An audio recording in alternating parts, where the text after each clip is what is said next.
കണ്ണൂർ തളാപ്പ് ശ്രീ സുന്ദരേശ്വര ക്ഷേത്രത്തിന്റെ അധീനതയിലുള്ള പയ്യാമ്പലം ശ്രീ ഇരുവേരിക്കോവിലിൽ ഇന്ന് ശ്രീനാരായണ ഗുരു സന്ദർശന ദിനാചരണം നടന്നു. ഒരു കാലത്ത് കുടുംബക്ഷേത്രമായിരുന്ന ഇരുവേരിക്കോവിലിൽ ഫെബ്രുവരി 7-നായിരുന്നു ശ്രീനാരായണ ഗുരു സന്ദർശനം നടത്തിയത്. കോവിലിൽ ബലികർമ്മങ്ങൾ പാടില്ലെന്നും മദ്യവും മാംസവും വെച്ചുള്ള പൂജകൾ ഉണ്ടാകാൻ പാടില്ലെന്നും ഗുരു നിർദ്ദേശിച്ചു. പിൽക്കാലത്ത് കുടുംബം കോവിൽ ശ്രീ സുന്ദരേശ്വര ക്ഷേത്രത്തിന് കൈമാറുകയായിരുന്നു.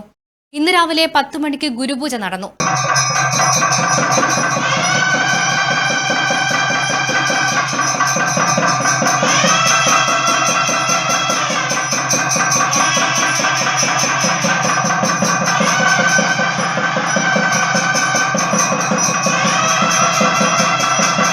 തുടർന്ന് ശ്രീ സുന്ദരേശ്വര ക്ഷേത്രം മഹിളാ ഭജൻ സംഘത്തിന്റെ ഭജന നടന്നു.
ശ്രീ സുന്ദരേശ്വര ക്ഷേത്രം president K P Balakrishnan, vice president T K Rajendran, secretary Vinod Kumar തുടങ്ങിയവർ